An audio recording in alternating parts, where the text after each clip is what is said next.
රට mail merge කරන පාඩම කරන්න මම සූදානම් කරගත්ත පොඩි ලෙට එකක්. අපි බලමු මෙන්න මේ ලෙට එක ඔයාගේ යාළුවෝ 4 දෙනෙකුට නැත්නම් 3 දෙනෙකුට යවන්න ඕනේ. හරිද? දැන් මේ තියෙන්නේ යවන්නාගේ නම ඇඩ්‍රස් එක. හරි. එතකොට ඔයාගේ පොදු ලියුම තමයි මෙතන තියෙන්නේ. මේ ඔයාගේ නම කියලා හිතන්න.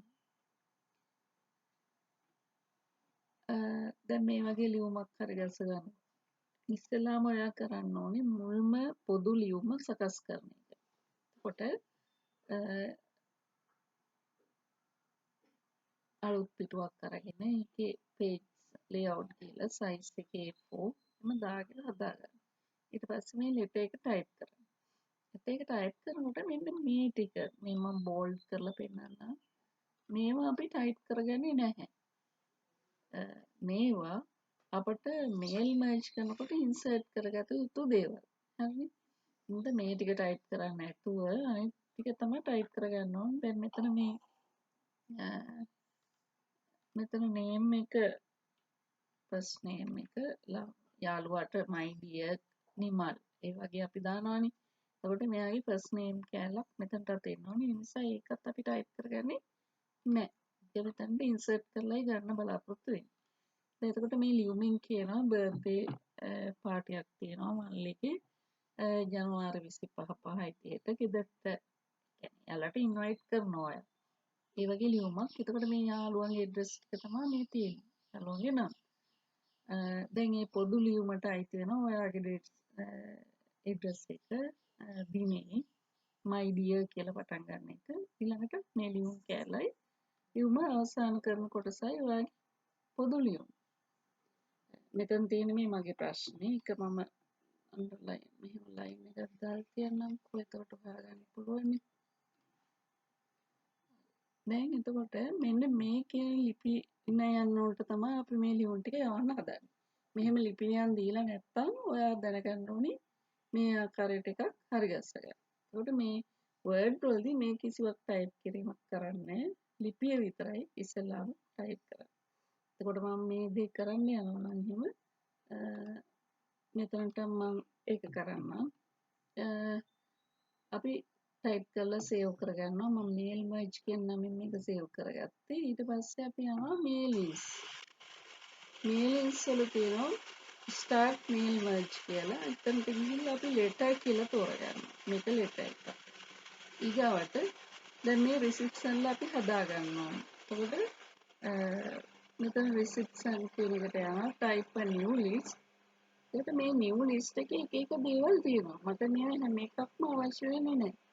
ඒවා අවශ්‍ය ආකාරයට හදා ගන්නවට කියනවා කස්ටමයිස් කරනවා කියලා.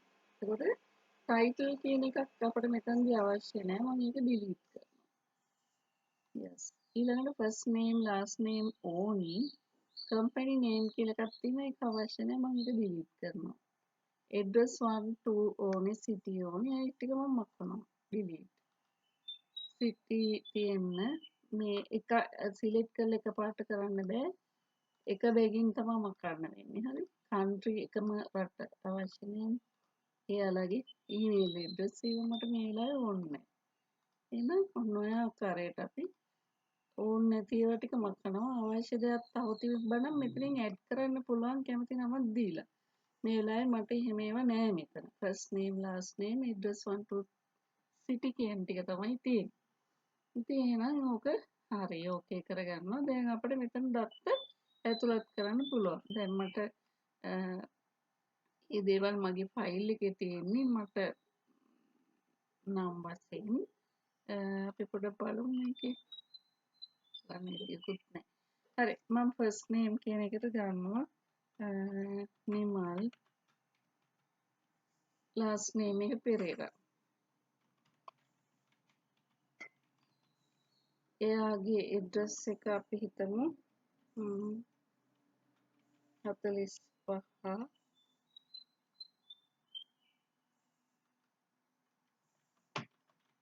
number 45 main street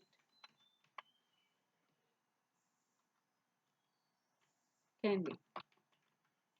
මම අතන් තිබ්බ ඇඩ්‍රස්ම නෙමෙයි මේ ගත්තේ. එතකොට ඔය ආකාරයටම ටයිප් කරලා new entry කියලා යනවා. ඊට පස්සේ අපි දාමු තව එකක් මාලා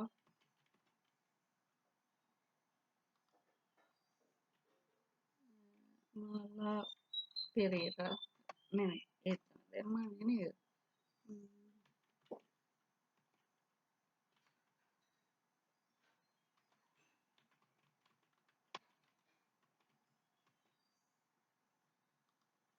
අපි හිතමු මේකේ එයාට නමක් දෙනයි කියලා මොකක් හරි.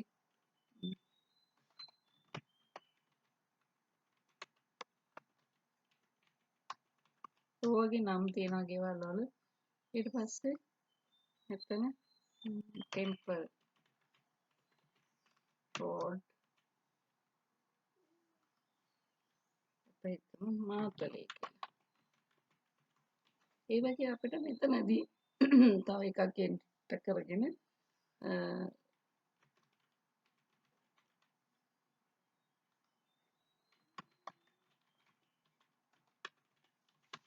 කීයක් ඇඩ්‍රස් තිබ්බනම් 100 මෙතන ටයිප් කරන්න වෙනවා.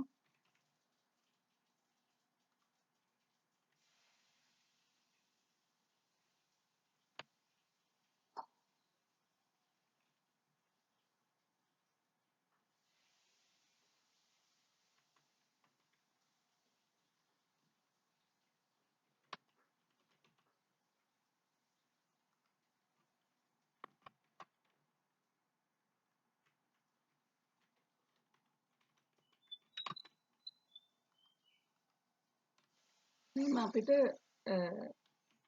ඇඩ්‍රස් එක ටයිප් කරලා අපි මෙතන ඕකේ කරනවා. ඇඩ්‍රස් 100ක් තිබ්බනම් 100 මෙතන ටයිප් කරන්න ඕනේ new entry ගිහිල්ලා. දැන් මතකයිනේ එකක් කළා අපි අලුත් රෝ එකකට යන්නේ new entry වල. ඊට පස්සේ මේව සේව් කරගන්න ඕනේ. මම ඊට කලින් සේව් කරගත්තු එකේ නම mail merge. දැන් මෙයාව අපි දාගන්න ඕනේ. my data sources එක ASCII තමයි මගේ එක සේව් වෙන්නේ. ඔයාට ෆෝල්ඩර් එකක් හදාගත්තා නම් ඒකේ සේව් කරගන්න. දැන් මම මේක සේව් කරගන්නවා. year birthday කියලා. birthday කියලා මම සේව් කරගත්තා. දැන් හරි. දැන් මගේ ලියුම කොහෙද තියෙන්නේ? පොඩ්ඩක් සැටයක් තිබ්බා. හරි. ඔන්න දැන් තේරුම් ගන්න මේ ලෙටර් එකේදී මට රිසිප්ට්ස් වල මම හරි ගස්සගත්තා. එතෙන්දී එයාව මට දැන් යූස් කරන්න ඕනි. මම බර්ත්ඩේ කියන එක තමයි මෙතනදී යූස් කරන්නේ. දැන් අපිට මෙතන ෆස්ට් නේම් කියන කොටසට ඇඩ් කරගන්න පුළුවන් මේල් ෆස්ට් නේම් කියන කෑල්ල. ඊළඟට මෙන්න මේක ඇත්තට මම ටයිප් කරන්න එපා කියලා කිව්වේ මෙයාව ටයිප් කරන්න නැතුව ඉඳ තියාගන්නයි ඕනි. මම ඔක්කොම කරන්නම්කෝ එතකොට හරිනේ. දැන් අපිට මෙතන ෆස්ට් නේම් එක එන්න ඕනි. හරි. ඔන්න ස්පේස් එකක් දාගන්න. ඊළඟට ලාස්ට් නේම් එක දාගන්න. එන්ටර් එකක් දෙන්න. ඊළඟට යාගේ ඇඩ්‍රස් එක. ඇඩ්‍රස් 1 ක්‍රමාවක් අපි අතින් ටයිප් කරගන්න ඕනි. ඇඩ්‍රස් 2 ක්‍රමාවක් අතින් ටයිප් කරගන්න. සාමාන්‍ය ඇඩ්‍රස් එන්නේ එහෙමනේ. ඊළඟට සිටි කියලා තිතක් තියලා එන්ටර් එකක් දෙන්න. මේ දිනේ කාටත් පොදු නිසා අපි මෙහෙම දාගත්තා. ඊළඟට ෆස්ට් නේම් එක මෙතනට දෙන්න ඕනේ. එයා මකන්න ඕනේ. අපි ෆස්ට් නේම් කියලා මෙතනට දාමු. දැන් ඔන්න මේ ලෙටර් එක හදලා ඉවරයි. අපි අවශ්‍ය ඒවා මම ඩේටාබේස් එකේ හදපු එකෙන් ඉන්සර්ට් කළේ. දැන් අපිට ප්‍රිවිව් කරන්න පුළුවන් මෙතන ක්ලික් කරලා. දැන් බලන්න නිමල් පෙරේරා. එයාගේ ඇඩ්‍රස් එක මෙතන ලියලා නිමල්. ඊගාට අපිට මේ ෆස්ට් රෙකෝඩ් එක පෙන්නන්නේ මෙයාට ක්ලික් කරපුවම සෙකන්ඩ් එක පෙන්නනවා මාලා සමරනායක කුසුම් සෙවන ටෙම්පල් රේඩ් රෝඩ් එක. ඊළඟට තර්ඩ් එකේදී තියෙනවා අජිත් ලියනගේ. ඒක ඒ ආකාරයෙන් දැන් ලියුම් අපි ඩේටා සෝස් එකේ 100ක් තිබ්බනම් 100 මෙතනට මර්ජ් වෙනවා.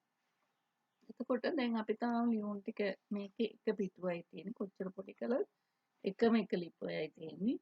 මේ ටික ගැන හිතන්න එපා. මම ඒකටම නෙමෙයි දාගත්තේ. දැන් finish and merge කියලා අපි ක්ලික් කරොත් මෙතනදී all record දානවා. අන්න එතකොට අපිට තුන් දෙනාට වෙන වෙනම ලියුම් හැදෙනවා. අපිට